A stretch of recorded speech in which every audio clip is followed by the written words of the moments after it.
नाजरीन कराम, इस वक्त पूरे कुवैत में इंडियन एम्बेसडर को निकालने की मुहिम जोर पकड़ती जा रही है। भारतीय सफीर को कुवैत से निकालने का मुतालबा जोर पकड़ता जा रहा है। कुवैत की सरजमीन पर हिंदू तवा के खिलाफ बड़ा ऑपरेशन शुरू हो चुका है।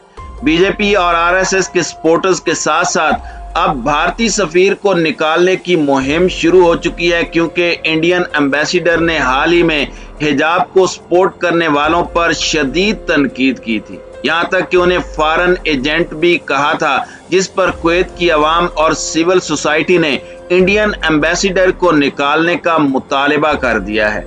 कुवैत की अवाम का कहना है कि इंडियन एम्बेसडर ने बजाय भारत की तर्जुमानी करने की, इसने तो बीजेपी की तर्जुमानी शुरू कर दी है। इसलिए अब वक्त आ गया है कि बीजेपी पर बैन लगाने के साथ साथ अब इंडियन एम्बेसडर को कुवैत से निकाला जाए। कुवैत की आवाम इस वक्त सरापा एहतजाज हो चुकी हैं और एक्सपेल इंडियन एम्बेसडर के नाम से कुवैत में ट्रेंड चलाया जा रहा है और अरबी जुबान में तरदु सफीर अल हिंदी के नाम से भी ट्रेंड चलाया जा रहा है, जिसका मतलब ये है कि भारतीय सफीर को कुवैत से निकाल बाहर किया जाए। ये शख्स हिंदू तवा का सपोर्टर है, ये हिंदू तवा के लिए काम करता है। हम इसे मजीद बर्दाश्त नहीं करेंगे, क्योंकि हिंदू तवा के सपोर्टर्स का कुवैत में रहना ये कुवैत की अवाम के मफादात के शदीद खिलाफ है।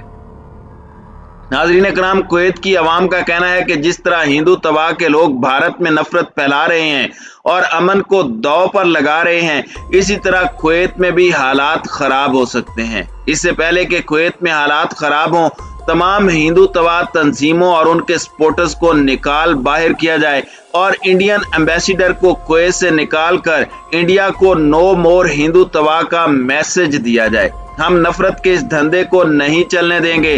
कुवैत की सरजमीन को अब हिंदू तवा से पाक किया जाएगा। इंडियन एम्बेसडर को कुवैत से निकालने की बड़ी वजह एक ऐसी ट्वीट को भी करार दिया जा रहा है जो उसने हाल ही में हिंदू तवा को डिफेंड करने के लिए की थी। वाज़ेह रहे कि हाल ही में कांग्रेस से ताल्लुक रखने वाले पॉलिटिशियन शशि थरूर ने एक कुवैती लॉयर की ट्वीट शेयर की थी और कहा था कि मोदी की पॉलिसियों की वजह से अब इंडिया को नुकसान होने जा रहा है।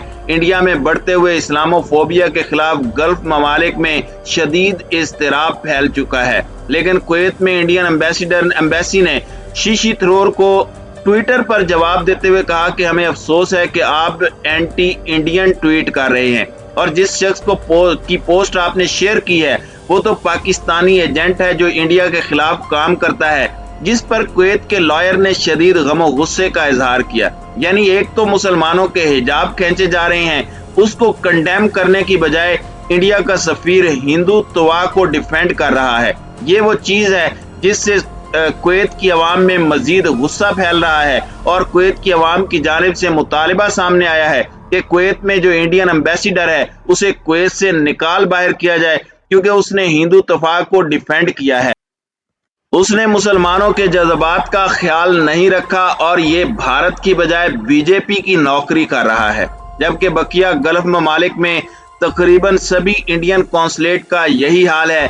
बीजेपी की गवर्नमेंट कौंसलेट के थ्रू हिंदू तवा के एजेंडे को फरोग दे रही है। वाज़ेह रहे कि किसी भी मुल्क की एम्बेसी स्टेट को रिप्रेजेंट करती है, ना कि मखसूस तबके को। लेकिन कुवैत में इंडियन एम्बेसी ने सारी हदें क्रॉस करते हुए इंडियन सियासतदान शशि थरूर को ना सिर्फ कंडेम किया बल्कि कुवैत के मशहूर लॉयर को पाकिस्तानी एजेंट करार दिया। यानी बिल्ली अब मुकम्मल थैले से बाहर आ चुकी है। हिंदू तवा का ये नेटवर्क जो छुपकर कौंसलेट में चलाया जा रहा था वो मुकम्मल एक्सपोज हो रहा है। इसीलिए अब कुवैत की आवाम की तोपों का रुख इंडियन एम्बेसडर की तरफ हो चुका है और इस वक्त हिंदू तवा के कारिंदों के खिलाफ सख्त एक्शन लेने का मुतालबा जोर पकड़ता जा रहा है, जिसके बाद आरएसएस और बीजेपी को फंडिंग देने वाली कंपनी पर भी हाथ डाला जा सकता है, जिसमें सरफहरिस्त टाटा कंपनी का नाम आता है, क्योंकि बीजेपी की 75% फंडिंग टाटा की जानिब से आती है और टाटा कंपनी अब इसराइल के साथ मिलकर ऐसे हथियार बनाने पर काम कर रही है जो मुस्तकबिल में मुसलमान ममालिक के खिलाफ इस्तेमाल हो सकते हैं। दूसरी जानिब ये रिपोर्ट्स भी आ रही हैं कि आसाम में जिस तरह मुसलमानों को दर बदर किया गया और उन्हें गैर कानूनी बंगाली करार देकर उनकी जमीनों पर कब्जे किए गए, इसके पीछे भी टाटा कंपनी का हाथ था, क्योंकि वहां पर भी टाटा कंपनी के लिए जमीनें खाली करवाकर इंडस्ट्रियां लगाने का प्लान बनाया जा रहा है। यही वजह है कि कुवैत से बीजेपी के एम्बेसडर को निकालने के साथ साथ मजीद इकदामात पर भी गौर किया जा सकता है। नाज़रीन इकराम, भारत में इस्लामोफोबिया के वाक़यात में तेजी से इजाफा हो रहा है और एक के बाद एक वाक़या सामने आ रहा है। भारत में कई रोज कबल स्कूल की तालिबात के हिजाब पर पाबंदी से शुरू होने वाला मामला अब दीगर इदारों में भी पहुंच गया है। इस्लामोफोबिया का ताज़ा तरीन वाक़या भारतीय रियासत बिहार में पेश आया, जहां एक बैंक ने हिजाब पहनी खातून को कैश देने से इनकार कर दिया। मुतासरा खातून का कहना है कि कैश लेने के लिए बैंक गई तो काउंटर पर बैठे बैंक मुलाजिम ने कहा कि हिजाब नहीं उतारोगी तो कैश नहीं मिलेगा। सोशल मीडिया पर वीडियो वायरल होने के बाद बैंक एहलकार ने मुतासरा खातून से अपने रवैये पर माफी मांगी है। दूसरी जानिब जब बैंक के आला हुकाम ने मुतासरा खानदान को मुलाजिम को फारिग किए जाने का पैगाम दिया तो खातून के अहले खाना ने बैंक हुकाम से अपील की कि मुलाजिम को इंसानी हमदर्दी की बुनियाद पर नौकरी से फारिग न किया जाए। दूसरी जानिब all India Muslim Ittehadul Muslimeen के रहनुमा और रुकने पार्लिमान असदुद्दीन अवैसी का एक बयान है, जिसमें उन्होंने कहा कि हिजाब पहनने वाली लड़की एक दिन भारत की वजीर आजम बनेगी। हिंदू कौम परस्त रहनुमा और उत्तर प्रदेश के वजीर आला योगी आदित्यनाथ ने इस बयान पर सख्त एतराज किया है। शिद्दत पसंद हिंदुओं की जानिब से भारत के नए जनाह के नाम से पुकारे जाने वाले असदुद्दीन अवैसी ने लखनऊ में एक इंतखाबी जलसे से खिताब करते हुए कहा कि अगर कोई लड़की हिजाब पहनने का फैसला करती है और अपने वालिदैन से उसकी इजाज़त तलब करती है और उसके वालिद से हिजाब पहनने की इजाज़त दे देते हैं तो उसे हिजाब पहनने से कौन रोक सकता है, हम देखते हैं। उन्होंने मजीद कहा, आप इस बात को याद रखिएगा, शायद मैं उस वक्त जिंदा न रहूं, लेकिन हिजाब पहनने वाली लड़की एक दिन इस मुल्क की वजीर आजम बनेगी।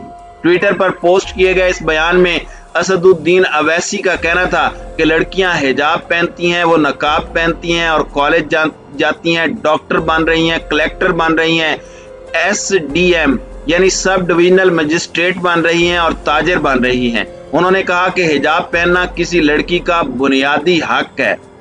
नाज़रीन इकराम, भारत में सियासी लिहाज से सबसे अहम रियासत उत्तर प्रदेश यानी यूपी के असम्बली इंतखाबात में असदुद्दीन अवैसी की पार्टी भी मैदान में है। उन्होंने 403 रुकनी असम्बली में तकरीबन 100 सीटों पर इंतखाबी मुकाबले का ऐलान कर रखा है।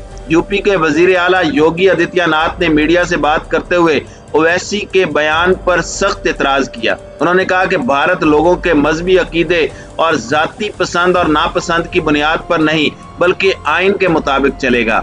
हमेशा भगवा रंग का हिंदू मजहबी लिबास पहनने वाले योगी आदित्यनाथ का कहना था, मैं इस बात पर ठोस यकीन रखता हूँ कि सिस्टम को भारतीय आइन के मुताबिक ही चलना चाहिए। हम अपने जाती अकीदे, अपने बुनियादी हुकूक, अपनी जाती पसंद और नापसंद को मुल्क और इदारों पर नहीं थोप सकते। वजीर आला ने मजीद कहा, क्या मैं यूपी के अवाम और अपने कारकुनों से भगवा कपड़े पहनने के लिए कह रहा हूँ? तो अपनी पसंद से जो पहनना चाहते हैं पहने, लेकिन स्कूलों में ड्रेस कोड होना चाहिए। ये स्कूल का मामला है, स्कूल के डिसिप्लिन का मामला है। योगी आदित्यनाथ का कहना था कि हर शख्स का अकीदा मुख्तलिफ हो सकता है, लेकिन जब हम इदारों की बात करते हैं तो हमें उनके ज़ाब्तों को भी तस्लीम करना चाहिए। हम सिर्फ ये जानते हैं कि सिस्टम इस्लामी शरीयत के मुताबिक काम नहीं करेगा, बल्कि ये आइन के मुताबिक चलेगा।